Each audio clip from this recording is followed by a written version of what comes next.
Marcos capítulo 5.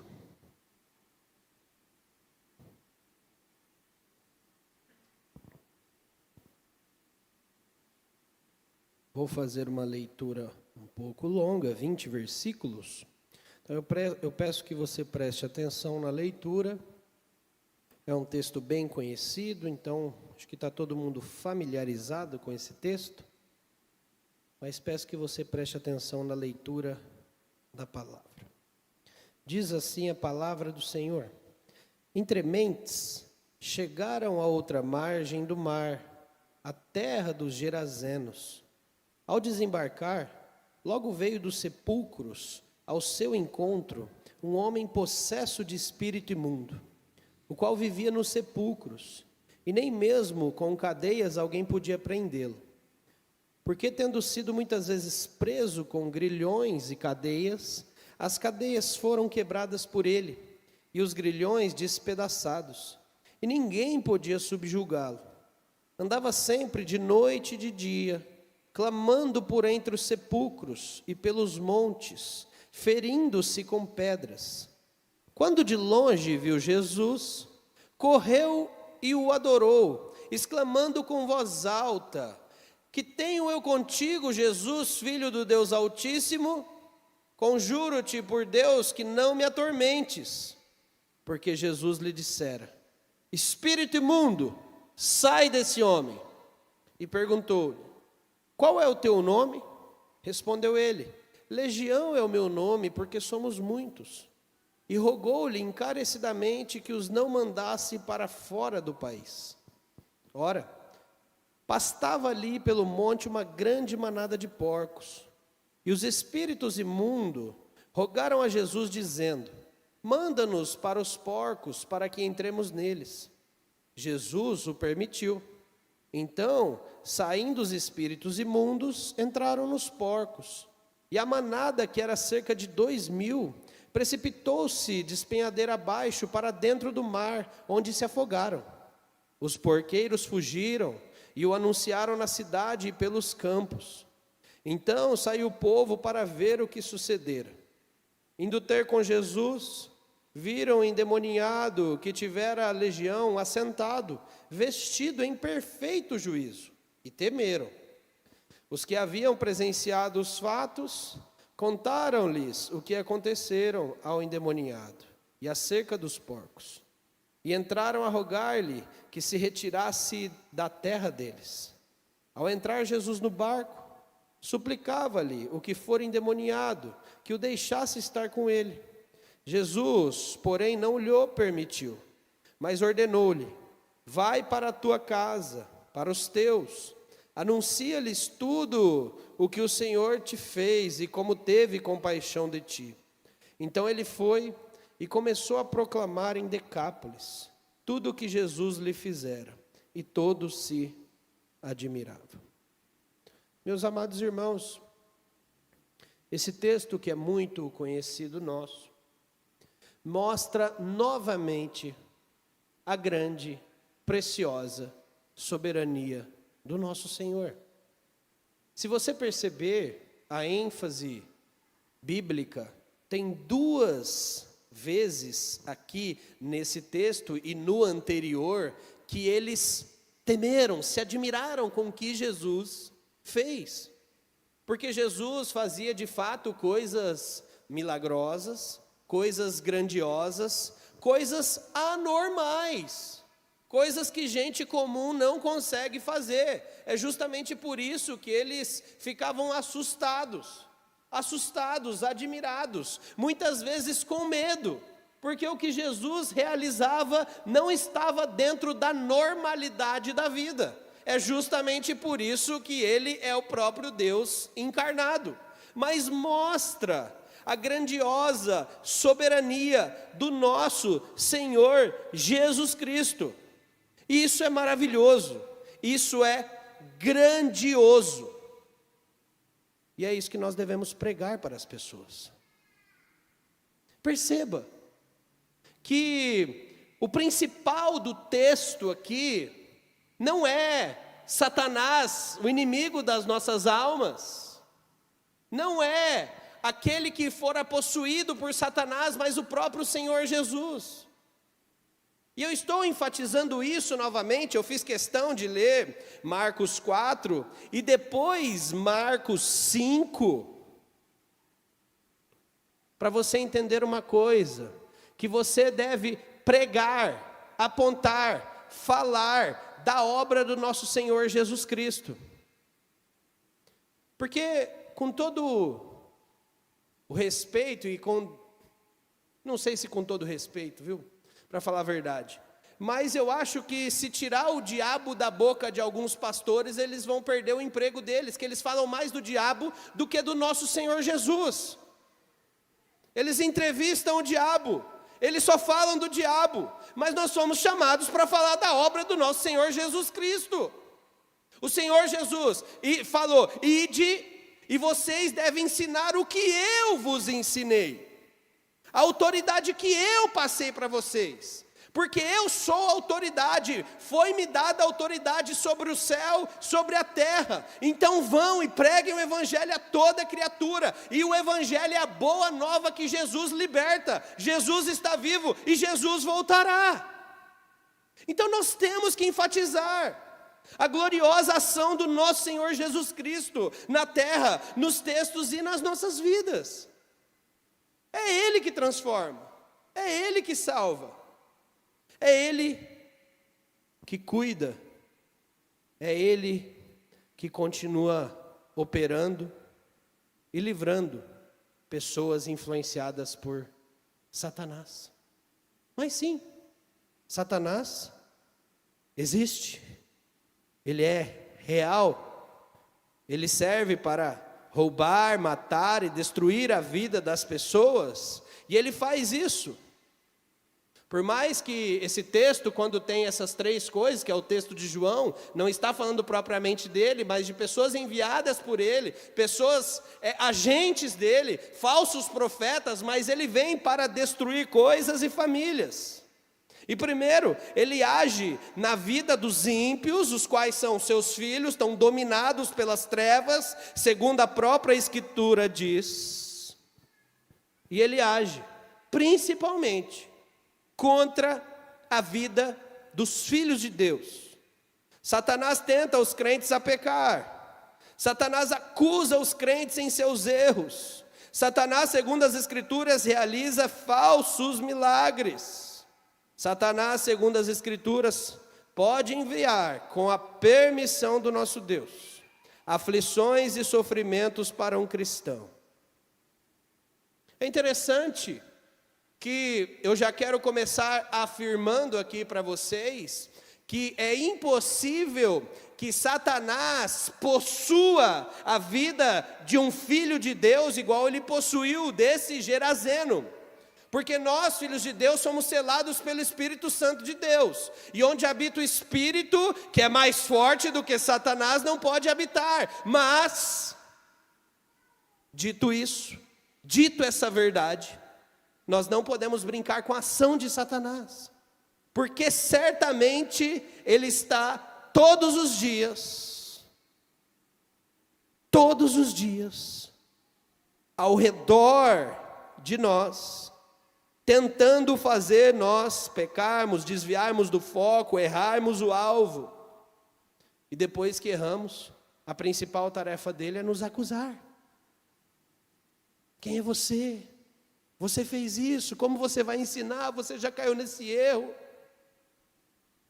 Como você quer falar? Quem é você? Quem é você? Quem é você? Para nós nos desanimarmos. É por isso que eu volto novamente para falar da obra misericordiosa e grandiosa do nosso Senhor Jesus Cristo, que nos lava de todo o pecado. Quem é você? Um pecador lavado por Cristo, um pecador que fala em nome de Cristo, um embaixador de Cristo. Por isso nós podemos anunciar a palavra do Senhor. Nós podemos falar com propriedade, porque não falamos de nós mesmos, falamos da obra misericordiosa do nosso Senhor Jesus Cristo. E isso é maravilhoso, isso é libertador. Isso faz com que as acusações que Satanás tem contra as nossas vidas, e certamente ele tem, porque todos aqui erramos e caímos feio.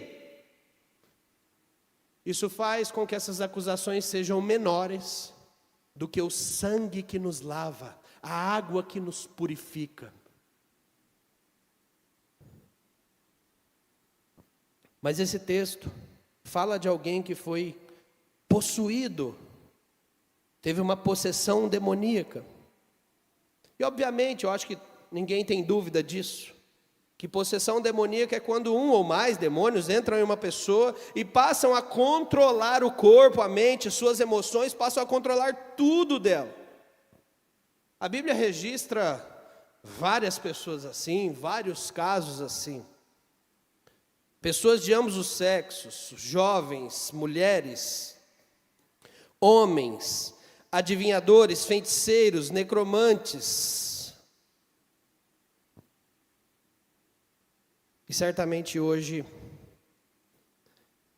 ele tem possuído a vida de muitas pessoas. Ele tem destruído a vida de muitas pessoas. Ele tem influenciado a vida de muitas pessoas. E sempre que ele faz isso, é para atacar algo da criação do nosso Deus. Quando ele possui a vida, ele destrói a vida, a criação da imagem e semelhança de Deus. Ele possui um marido ou uma mulher para atacar a família, a base da sociedade, algo que foi colocado por Deus. Quando ele usa pessoas para fazer falsos milagres, ele está tendo uma imitação barata do próprio Deus.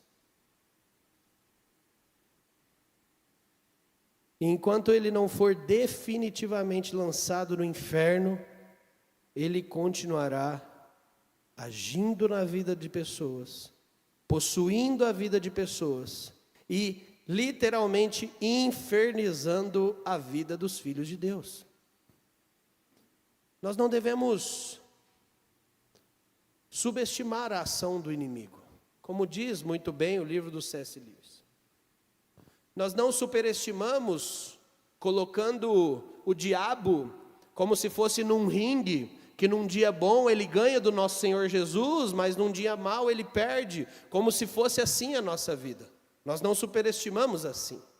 Mas também não subestimamos, como se ele não atacasse as nossas vidas todos os dias, como se ele não lançasse pensamentos em nossa mente, como diz a carta de Paulo aos Efésios, como se não houvesse um dia mau, que parece que esses ataques, como diz a carta de Paulo aos Efésios capítulo 6, parece que esses ataques eles se acentuam, e se você perceber, você vai chegar à conclusão que tem momentos na sua vida que parece que tem uma opressão sobre você, e essa opressão pode ser espiritual,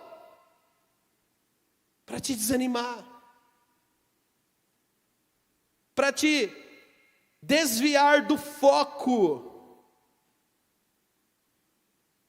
para te fazer ficar parado, não cumprindo a vocação que o Deus Santo te deu de presente.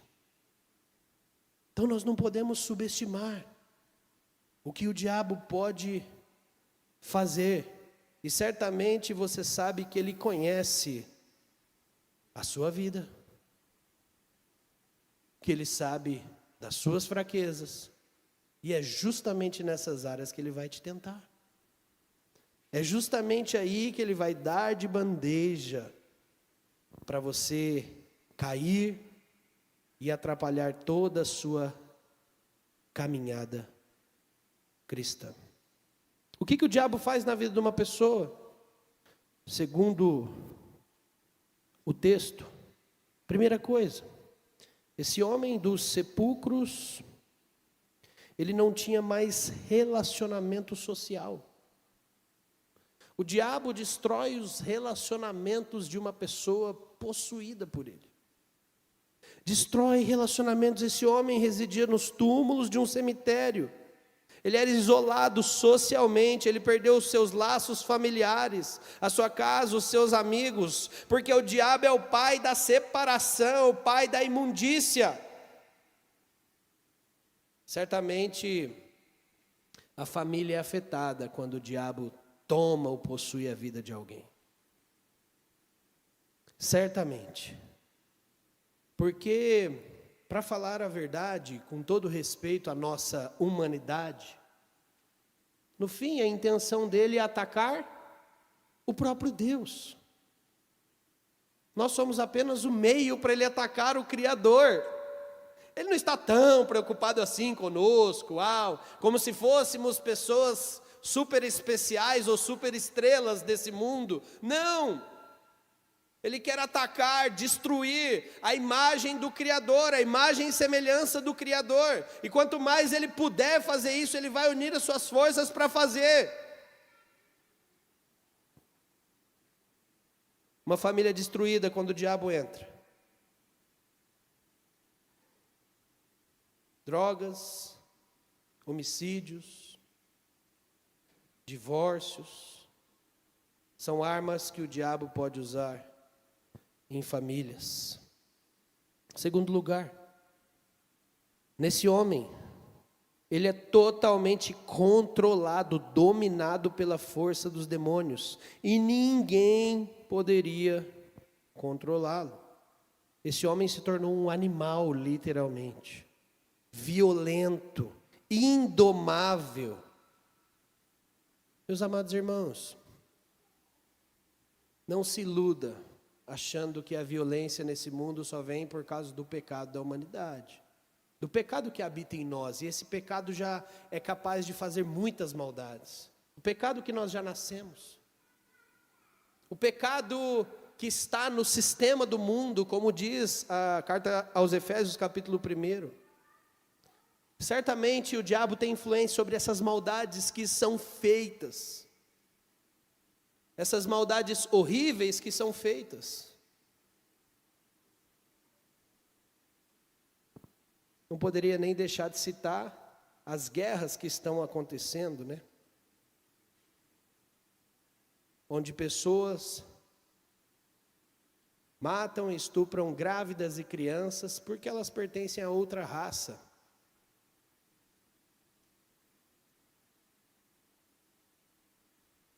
Simplesmente porque elas são de outra raça. Não tem como falarmos que isso não é obra do diabo. Terceiro lugar, o diabo destruiu a saúde daquela pessoa, desse homem. Ele não dormia, ele gritava, ele se autoflagelava, diz o versículo 5. Ele era atormentado dia e noite pelo demônio. Meus amados irmãos, tudo que o diabo quer é deixar a gente na miséria mesmo. E quanto mais pisados, ruins, quanto mais na fossa estivermos, mais ele se alegra. O diabo, por último lugar, destruiu a identidade daquele homem. Quando nosso Senhor pergunta o seu nome, ele responde: Legião. Não tinha mais nome, perdeu a identidade.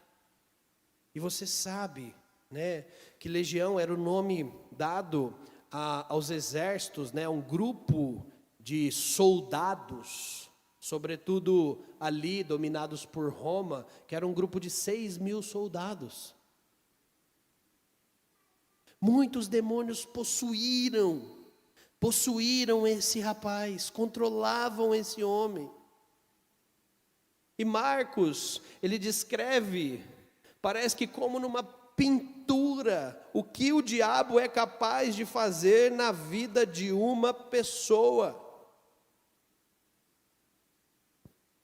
Irmãos, ontem nós estávamos aqui orando, e acabamos lendo o texto posterior do Monte da Transfiguração, onde o Senhor Jesus liberta um menino, onde os discípulos não puderam libertar. E é interessante que o Senhor Jesus fala: olha, essa casta não pode ser tirada a não ser pelo poder da oração e do jejum. E é interessante que, por vezes, nós somos levados a tentar que nós, por nossas forças, podemos vencer o inimigo, o diabo. Porque estamos vindo muitas vezes aos cultos, porque simplesmente somos filhos de Deus. Não se iluda, meu irmão. A força que vence o diabo é a força do nosso Senhor Jesus Cristo. É por isso que essa lição é muito preciosa do Monte da Transfiguração, onde o Senhor Jesus está demonstrando, além de muitas outras coisas, que nós temos que nos preparar para a batalha. Os discípulos não estavam preparados para a guerra que veio ali, a libertação de uma pessoa. Então Jesus fala: essa casta não sai se não for com oração e jejum, ou seja, o preparo deles deveria ter sido antes de usar a força, de usar o poder daquele que liberta. Então nós temos que estar em oração em todos os momentos, porque nós não conhecemos o dia mau, como diz a carta de Efésios. O dia que o diabo me parece que vai juntar mais pessoas, é como se ele juntasse mais tanques naquele dia, e ele fala: hoje é o dia desse filho aqui, eu vou atacar com todas as minhas forças. Essa é a figura clara que é pintada em Efésios 6. Preparados para o dia mau, onde ele joga dardos inflamados. E nós temos que estar preparados. E é interessante que o preparo da igreja não é feito com imposição de voz, não é feito com gritos para pessoas escutarem, é feito de joelhos. E talvez o maior preparo é feito no quarto onde ninguém está nos vendo. Onde não estamos aqui, vai para o teu quarto, ora em secreto, que o teu pai que te vê em secreto te recompensará. Nós precisamos estar preparados para esses dias. E talvez até para enfrentarmos situações que vamos encontrar pessoas possuídas pelo demônio. Mas, pela graça de Deus, pela graça das Escrituras, pela graça da cruz, a história não termina só na pessoa possuída pelo diabo. Pela graça de Deus, a história não termina só no terror do homem dos sepulcros. Pela graça de Deus, Jesus intervém nessa história. E você sabe que o texto anterior, Jesus pede para atravessar o mar, porque Jesus tinha um encontro marcado ali. E é interessante que quando nós pensamos em encontro, nós pensamos em encontros românticos, encontros de amigos, mas para falar a verdade, eu poderia afirmar que esse é o melhor encontro que uma pessoa pode ter na vida. Quando Jesus vem nos encontrar. Jesus sabia onde ele estava. Jesus foi lá com um propósito. E nem passava pela mente desse endemoniado, mas o dia que Jesus chega ali, na região de Gadara, ali seria a transformação da vida dele. É exatamente por isso que nós falamos, sempre nos cultos. É bom nós criarmos expectativas em todos os cultos, em todas as nossas reuniões. Porque onde Jesus está, pode ser o dia da mudança das nossas vidas, o dia da mudança da vida de alguém, o dia da transformação.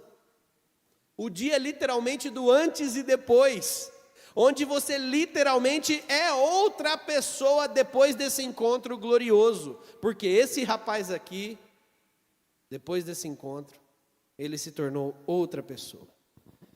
E o que o texto nos ensina é que Jesus liberta as pessoas do poder dos demônios. Primeiro, é interessante que os demônios reconheceram a divindade do nosso Senhor Jesus Cristo. E é muito mais interessante que nos evangelhos são os demônios que reconhecem primeiro a divindade de Jesus, não são os discípulos. Eles confessaram a autoridade e a soberania de Jesus sobre eles, quando pediram que não os mandasse para fora do país ou para o abismo. Meus amados irmãos, nós temos orado por avivamento aqui nessa igreja. Nós temos tido mensagens aos domingos, sobretudo de avivamento. E é possível que aconteça, se o Senhor Jesus Cristo quiser, que pessoas, ao chegar nesse local, possam sentir a presença do nosso Senhor Jesus Cristo. É mais ou menos essa cena aqui. Mas quando nós não vemos pessoas se autoflagelando, gritando, nós temos menos impacto. Mas essa cena aqui, desse reconhecimento, me fez lembrar do grande pastor Martyn Lloyd-Jones, né? Martyn Lloyd-Jones, ele era um médico muito famoso do Reino Unido. E ele era médico da equipe dos médicos da rainha. Aquela Elizabeth que você viu morrer há um tempo atrás, por sinal. E ele muito novo, ele já pegou um cargo de chefia. Mas ele foi encontrado pelo nosso Senhor Jesus Cristo. E o questionamento dele, bem específico, era: o Senhor tem me usado na medicina, inclusive para curar pessoas através da medicina, só que essas pessoas voltam para suas vidas pecaminosas e eu não me conformo com isso. E é muito interessante que foi dessa inconformidade que o Senhor chamou Martyn Lloyd-Jones para o ministério. Na época, saiu em todos os jornais que o médico da rainha havia enlouquecido. Porque onde já se viu deixar a equipe da rainha para se tornar um mero pastor. Ele então sai das capitais e vai para um campo distante, onde ninguém o conhecia.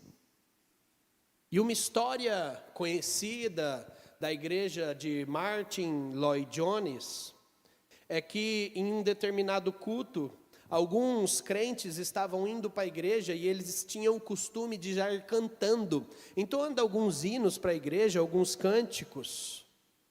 E diz que eles passaram então na frente da casa de uma feiticeira. E essa feiticeira ficou incomodada com as músicas. E ela foi seguindo esse pessoal até a igreja. O pastor então teve o culto.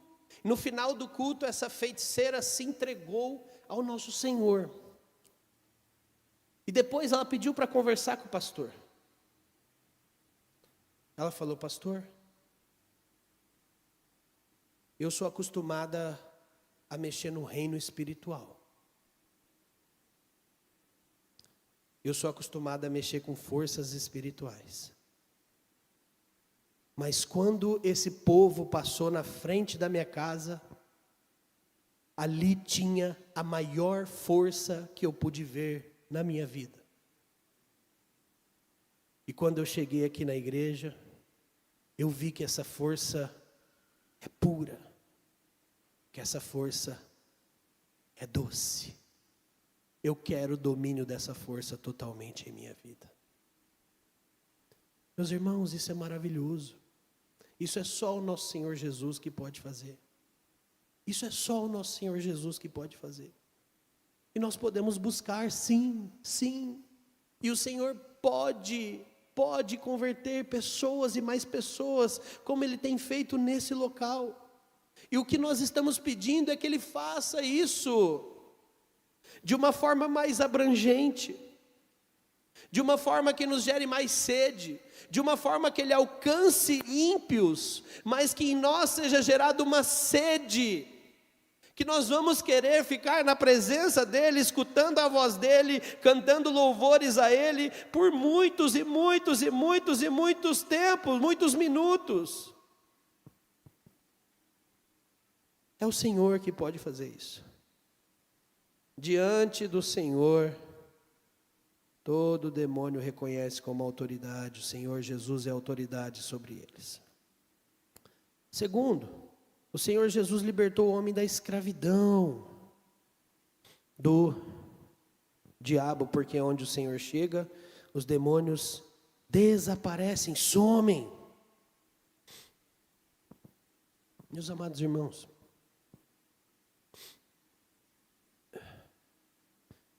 eu tenho a impressão que nós precisamos orar e jejuar muito, é lógico, isso não é clichê, mas... Porque eu tenho a impressão que hoje, 2 casos de endemoniados na Bíblia, esse e Judas. Mas eu tenho a impressão que hoje nós temos muito mais Judas do que gadarenos. E Judas não aparecem. Judas falam manso. Judas mexem com ofertas. Judas não gritam.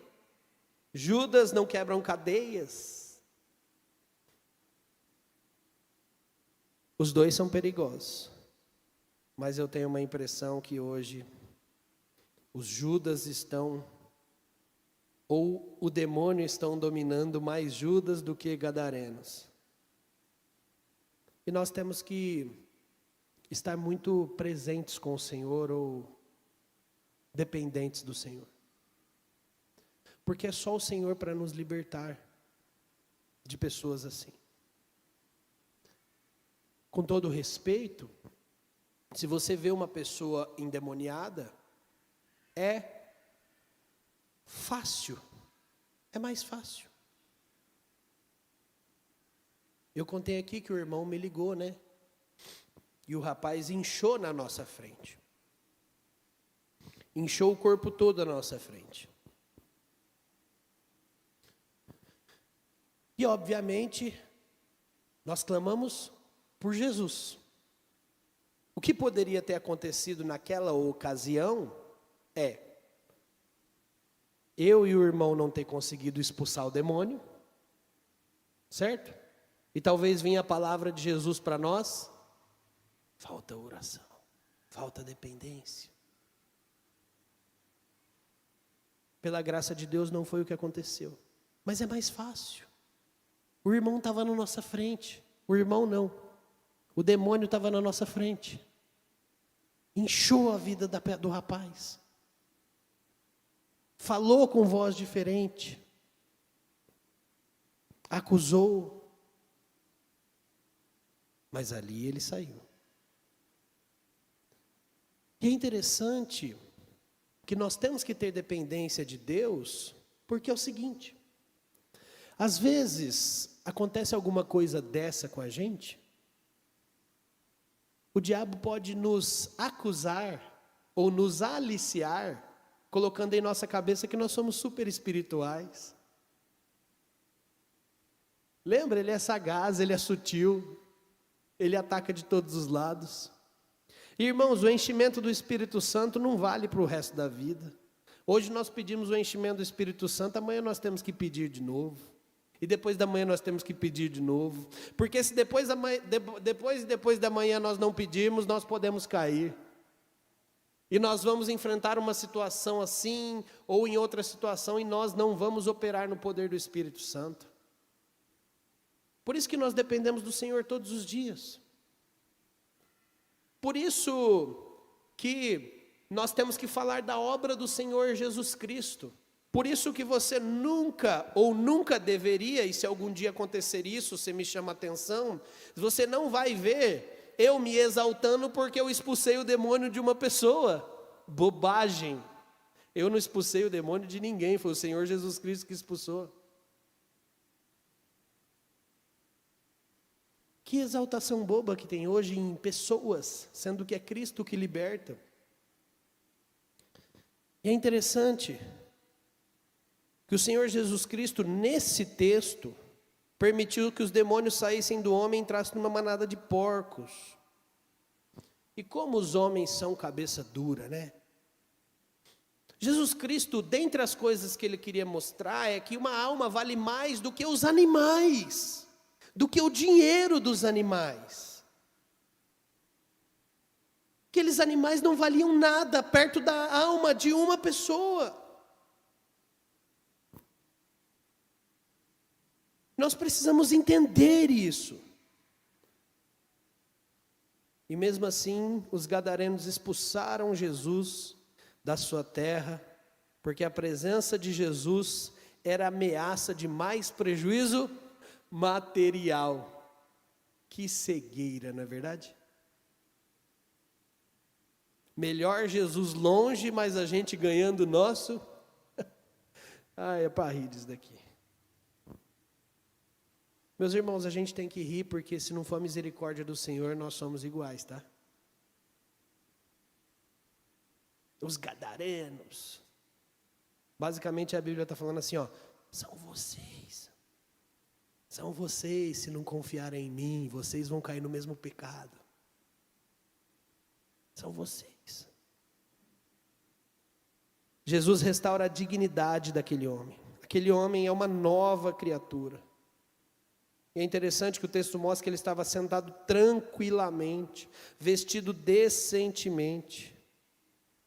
O homem estava em perfeito juízo, agora diante do nosso Senhor Jesus. E para finalizar, meus amados irmãos, uma coisa bacana desse texto é que nesse texto tem 3 pedidos de orações para Jesus. Às vezes nós não temos essa noção, né? De que quando essas pessoas estão falando aqui com Jesus, elas estão orando. O que é orar? Falar com o Criador. Então aqui tem 3 pedidos de oração. Primeiro pedido. Os demônios pediram para Jesus deixar eles entrar nos porcos. Jesus fez o quê? Atendeu. Coisa maluca, né? Segundo, os criadores dos porcos pediram para Jesus sair da cidade. Jesus atendeu. Coisa maluca também. Eu já pensaria em Jesus falando, quem é você para pedir alguma coisa para mim, Zé? Quem você pensa que é? Onde você estava na criação do universo? E por último, o homem libertado para mostrar uma visão missionária, pediu para acompanhar Jesus. E Jesus não atendeu. Mas isso daqui tem um ponto maravilhoso aqui. Todo mundo que é liberto por Jesus, automaticamente vira um missionário. Porque o presente que te alcançou, tem que ser falado para outras pessoas também. Às vezes a gente fica buscando curso, né, para falar de Jesus. Eu preciso fazer um curso, 2 cursos, 3 cursos. E cursos são bons. A gente vê a mãozinha, não sei o quê, livros das cores, porque eu não sei falar. Eu não sei falar, pastor, eu não sei falar fulano de tal de Jesus. Jesus não te libertou? Fala do libertador. Fala de Jesus. Pode falar quem você era e quem você é nele. E é interessante nesse texto, uma coisa que foi linkada com domingo, é a visibilidade do arrependimento. Ele era outra pessoa e as pessoas viram que ele era outro. Viram. Esse rapaz, é como se, tá? É como se as pessoas olhassem para ele, esse daqui não pode ser o gadareno. Esse daqui não pode ser aquele cara que vivia em cemitério. Nossa, agora ele está tão bonito. Ele está cuidado. O que aconteceu? Eu até imagino as pessoas perguntando, né? Que ele deveria ser notícia. O homem dos sepulcros, o homem que andava no cemitério. Notícia na cidade. Ninguém segurava esse animal. Agora ele anda na rua falando de Jesus. Limpo, sarado, com as cicatrizes dos flagelos, mas com a mudança no coração. Que coisa maravilhosa, meus irmãos. É só Jesus que pode fazer e Ele continua fazendo. E eu quero falar para você, diante da mudança desse gadareno aqui, ou gerazeno, tanto faz, que não há pessoa que não possa ser alcançada por Cristo. Então não desista de orar pelos seus familiares, não desista de orar pelos seus primos, por alguém da sua família. Não desista de orar, porque basta um encontro do nosso Senhor Jesus com essa pessoa, e a vida dela nunca mais será a mesma. Nós dependemos totalmente de Cristo. E Cristo continua chamando pessoas para si. Que nós sejamos esses missionários aqui. Essas pessoas que querem estar próximas de Cristo, sim. Que querem ir com Ele. Até que o pedido do gadareno não era... Ele queria estar com Jesus. Ele queria estar próximo de Jesus. Mas Jesus tinha um plano para ele, para proclamar e ser missionário aqui nessas 10 cidades, que eram Decápolis, né? São o conjunto de 10 cidades da região. Interessante que Jesus nos habilita para irmos em nome dele, e nesse caso aqui em lugares que ele não tinha passado ainda. Jesus nos habilitou para irmos até os confins da terra, pregando o Evangelho até a sua volta. Que nós sejamos esse povo que prega, que crê e que depende somente do Senhor. Vamos orar ao Senhor. Senhor, nós te agradecemos por tudo, Pai. Agradecemos por essa história maravilhosa de libertação. E obrigado, Senhor, porque nós já fomos libertos pelo Senhor. Mas Deus, nos livre do mal, nos livre das tentações, nos encha com Teu Espírito Santo, Pai, em nome de Jesus. E Deus, que nós tenhamos a consciência que somos embaixadores de Cristo, para pregarmos o Evangelho aonde formos, para pregarmos até os confins da terra, no nome e no poder do Senhor. Deus, que nós possamos ver, sim, desfrutar e ver pessoas sendo libertas em Teu nome, ver histórias sendo transformadas, reescritas ou modificadas pelo Senhor, ó Deus, igual a história desse gadareno. Que nós possamos ver, ó Deus, histórias de ex-endemoniados, ex-drogados, ex-possuídos. Que nós possamos testemunhar do Senhor a todas as pessoas. Em nome de Jesus, ó Deus, é que oramos. Amém.